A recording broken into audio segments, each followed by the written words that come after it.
6ix9ine did an interview with the Denzer Project, and during this interview, they asked him about Fat Joe comments about him, and he proceeded to expose Fat Joe. And we're gonna cover it in this video and even do like a deep dive into the accusations, because I fact checked what 6ix9ine said, and it's 100% true. Fat Joe said that Fat Joe's a lean back. We've been leaning back for 20 years, man. Like, he said you crowned yourself the rat leader and you wrote the 48 laws of snitching. Let's pause here real quick and go back to what Fat Joe has been saying about 6ix9ine over the years. Because Fat Joe has been relentless on 6ix9ine over the years. We got statements from like 2-3 years ago on Math Hoffa of him calling 6ix9ine out of his name. And we got statements from as recently as like last month of Fat Joe going off on 6ix9ine. So 6ix9ine is like what? A top 3, top 4, like biggest rat in hip hop history. Who? Like if you consider Alpo, is Alpo a hip hop figure? He's part of the culture, I would say. But 6ix9ine is probably the most famous rat in hip hop history. Okay, so whenever we think about ratting, especially in this new age when it comes to snitching in hip hop, we think about 6ix9ine. Now, when Fat Joe was on Math Hoffa, Fat Joe called 6ix9ine a P, called 6ix9ine a B, and his frustration though actually came because he warned 6ix9ine about the RICO and what was going to happen, but 6ix9ine never took his advice and then went all bad once he got into the situation. This show gonna get me in trouble. For sure. How did you feel I gotta go. after warning Tekashi? Because I saw it when you sat with him. And I was like, Joe is trying to put him on right now, and I don't I'ma think just he's be getting honest it. with you. Damn, you went there? Yeah, I went there. This is a sucker. Oh. He's a sucker. Talk, let me get, yo, Okay. pop another bottle right there. No, I ain't drink. I'm dead It's sober. crazy. Talk that talk, man. Yeah. No, I'm dead sober. This dude here, this type of shit, this doing, I'm convinced he wanna die. I don't wish it on him or nothing like that, but I'm convinced he's miserable in his body. He can't look in the mirror. Nah, I don't know if he gotta be. He's a lot of He just got knocked. So now the man snitch, right? Cool, do you or whatever. How did you know that? I don't like the taunting. I try to tell him, like, what happens? Like, yo, bro, listen, I didn't know if he really did it. I didn't know what was going on. The crazy shit is when I talked to him in that interview, I talked to him off the air, and he lied to me and told me, yo, this is just an image, I'm fronting this and this and that. He told me that in front of Shotty and them. They were standing right there with him. He said Nah, what? Joe, he This is told me just that an he was image. lying. He's an image. Yo, Joe, I'm not really doing this. I'm not a gangster. You know, this is all for like promotion. I got it. At that point, I said, so you're not doing nothing because you're going to go to jail if you're really doing stuff. Right. Nah, Joe, I don't do nothing. I'm good. So I'm like, all right. I'm not 40. I'm not even 30 yet, okay? But I would imagine once you get to age 40, you start to value tranquility and peace. And if peace is your focus, now I understand he was asked this question, so I guess you kind of got to answer. But bro, I'm not talking about nobody snitching in no interviews, bro. All right, like I'm not calling somebody out their name. I'm not dissing them because he ain't snitch on me and he ain't snitch on nobody I know. He snitched on some dudes who I told him in front of them what was gonna happen, and they still kept him around. All right, but Fat Joe apparently is like the prime minister of hip hop now. He is so anti-rat. That's his stance. That's a stance that he's taken. So that's what Fat Joe is currently on. Now, that was years ago, though. As of lately, now, after that, like, I think Tekashi kind of dissed him in a couple other interviews after that. But as of lately, like a month ago, Fat Joe brought up the topic of snitching. Now, he would tell Jadakiss this was a topic that he set up at night thinking about because he needed a good topic to discuss. And he thought a good topic to discuss was who started the snitching epidemic in hip-hop. And he would say it was 6ix9ine. Yo, what's the event in hip hop that broke the camel's back? Pause. To make it to where you could snitch. And if you make good music or something, you could still live out here in hip hop. Like what was the straw that broke the camel's back in hip hop where we had a code and there is no code no more? There just isn't no code no more. And what do you think is the event that, I remember growing up, even if you was fronting, you wasn't a real gangster, but you was spitting gangster rap shit. You wasn't with the rats like that.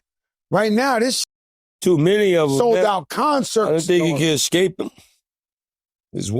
They're all around. They're like New York City rats. Humans. It's rats everywhere. And everywhere is everything, Too many Fredos, not enough Michaels. That's a fact. Some of these guys got to take a boat ride, never come back. Sammy the Bull is the most famous rat on the earth. Sammy the Bull. Then you came Alpo, guy everybody looked up to, charismatic, Harlem fly, Louis Vuitton, this, that, Toll. He did that, right? Shout out to Wayne Perry and Wayne Perry Jr. Then, in hip-hop, the day 6ix9ine sat on that stand. Yo. No! Man. You remember, if you're watching the story, they taking him to court in bulletproof vests. They acting like he was telling on El Chapo. He put a lot of good people in jail, man. Facts. No, we got to put him away till his time. Yo, my feeling is going to get close. You feeling I feel his time has come. I feel his time is going to be soon, though.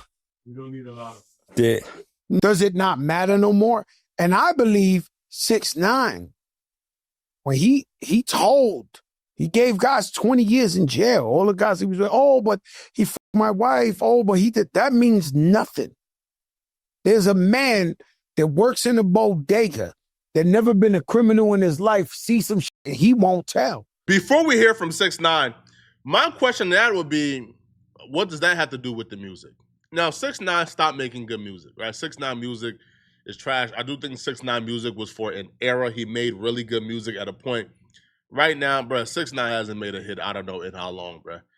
Even the snippets he dropped, the songs he dropped, they not hitting, bro. Nobody is tapping in for 6ix9ine musically. But what does that have to do with the music, right? When 90% of hip-hop's consumers aren't from the streets. 90% probably ain't never been from the streets. I think y'all overestimate how many people truly grew up in the streets, even among, let's say, the black fans, right? The black consumers. I think y'all overestimate how many black people live or grew up in the hood, right? More black folks grew up outside the hood than in the hood. That's just a fact. So nah, bruh. If we ain't street dudes, the code of the streets don't apply to us, bruh, then why would it apply in hip-hop and the music? Yo, go to any rap concert you want to go to this year. Go to the biggest rap concerts this year. 70% is non-black. Probably 80 to 90% is non-black, if we being 100% honest here, bro, depending on who the artist is. Go to a Drake concert, 90% of the people there are not black, nor are they from the hood. So I feel like that shouldn't matter at all, right? But that's his complaints against 6ix9ine. He blames 6ix9ine for kind of taking away all the rules. Well, 6ix9ine responded in probably the best way to respond back when you indeed did rat. Like, most of these dudes would just deny it, but 6ix9ine told, like, in clear as day, on the stand, pointing their finger in 4K. So he responded in the best way possible, which was pointing out the hypocrisy. Fat Joe is talking that real Igga stuff. He's talking that, man, code and honor, morals and ethics, integrity and principles. Well, 6ix9ine kind of ripped that apart and kind of revealed how he can't talk about integrity, morals, and principles. If I crown myself the rat leader, he crowned himself as the cap leader. He didn't rob no 50 at no gym. That nigga, yo, bro, I'm not gonna lie, bro. Which one's my camera? That one? Yeah. This one? That one? Yeah, Fat Joe, you're a like, you're I'm not even gonna lie, you're a captain of the cap. Like, nobody believe, even your co-host who's Jadakiss don't believe you. Every time you say a cap, that like, like, but like I said, you gonna go flag, like and flag on the play. And my next song, I even say, I be spitting so much facts that I make jokes to distract. That's the next bar in my song. like the truth, so y'all make jokes to distract me. We noticed lying, right? All right, yo, listen to me. Listen But there's to a lot me. of people that say he ain't lying. He ain't lying? Yeah. All right. Which one's my camera? If Fat Joe is not lying, the next person on the Dancing Project, bring Big Pun's son. Bring Big Pun's son on the Dancing Project. Welcome back. Chris Rivers. Welcome back, y'all. Let's skip this clip. Watch when he see this clip, he gonna hit up. Yo, Chris, don't do that. How much money you need? Out of here. Yeah, let's talk about it. Yeah, you just said a lot. You just said a lot. Bring Big Pun's son. Even on the verses, remember when he was facing Ja Rule? Yeah. And they said, don't play that shit. That's Big Pun. Don't do that. Don't do what, fat bitch? You talking about, nigga? The reason why 6ix9ine is saying bring Big Pun's son, because Fat Joe is talking that integrity, morals, and principle stuff. And when it comes to the streets, right, again, by your rules, isn't it thorough if you take care of your dead homie's family? If you do right by them with the business? You can't say, hey, the streets got a set of codes. I'm only going to follow this code. Your homie died. You supposed to take care of the family to the utmost. You supposed to make sure they straight. Yo, I don't care if he signs you. You supposed to make sure, hey, bruh, right? The money go to the right places. Well, the reason why he brought up Big Pun's son is because that's not been the case, all right? They've been accusing Fat Joe of stealing money that they deserve from Big Pun's discography for years. Fat Joe even came out at some point and said that he gave him $1 million, and they said that's not true. Right, so when she came to me and told me that, we did 2 projects and we got her, not us, we didn't take $1, we got her $1 million for her and the family. Now, she ran through it because she was used to spending that money. Mm-hmm. She comes back, I write her a check out my pocket, boom, and I'm like, yo, it ain't no more after this. Big Pun and wife will say that's cap. She never received $1 million from Fat Joe, and they filed a lawsuit against Fat Joe. And as far as I know, I think she either won the lawsuit or the lawsuit is still currently going on, but they sued Fat Joe because Big Pun was receiving royalties and none of the money was going to the family. Fat Joe would tell him, hey, man, listen, man, ain't no money coming in, man, listen, it's going to prior obligations. But then they would do like their research and they'll find out, no, there's actually money coming in and the money is actually being collected by someone. And so we find ourselves in situations like Liza Rios has with Joe Cartagena, Fat Joe, where, you know, you got to file a lawsuit to figure out what actually happened and to find out where is the money. So today, although Fat Joe's lawyers originally filed an answer in the case, they subsequently filed a motion to dismiss, as did Jelly's Jams, not claiming that they don't owe any money, but just making technical legal arguments that basically saying that Liza can't sue them for one reason or another. We feel pretty good about the hearing. There was a hearing that took place today, oral arguments for our side and for Jelly's Jams and Fat Joe to talk about why we believe that they should be kept in this case and why we believe that they basically had fiduciary duties, meaning a higher standard than a breach of contract standard, to pay Liza monies that were due her husband so that her family can benefit. You asked if it was a rehashing. Well, in some ways it's the same issue. The big question is, where's the money, right? So, and there's some new information has come to light just of late that is setting some light on what happened to the money. And so that's really why this lawsuit is being filed now. You know, over time, you know, you're supposed to get royalties twice a year or whatever, and most of the time the accounts are saying they're unrecouped. So when an artist is getting statements that say they're unrecouped, there's really no reason for them to think that there should be money there. In this particular case, we found the reason to believe that there really should be some more money there.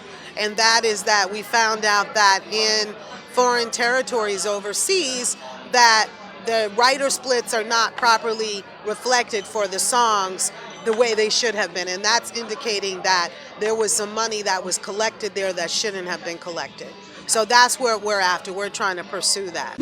Actually, the important thing is that now artists are also getting paid for that money. ASCAP and BMI, the traditional, societies that collect money for songwriters, have been able to collect money for those streaming services and other, new technology types of services. I don't know about y'all, man, but I just believe, man, right, from my perspective, that doing something like this, from my perspective, is objectively worse than telling on criminals. That's just me, though. Okay, like that. Like that's just me. All right. But y'all, let me know in the comment section what y'all think. All right. And if you're watching this video and you want to get started on YouTube, I made $90,000 in 28 days. I got a course where I teach you step by step how to do exactly what I do and growth secrets that people hide from you guys who are just starting YouTube. I give you guys the 100% sauce, man, on how to grow on YouTube really fast. Is in the description. One-on-one consultation or sign up to win a one-on-one consultation is in the description. All right. Now, if you're still watching, click on this video right here to find out why does Vlad TV guest is getting major backlash for saying this about Charlie Kirk.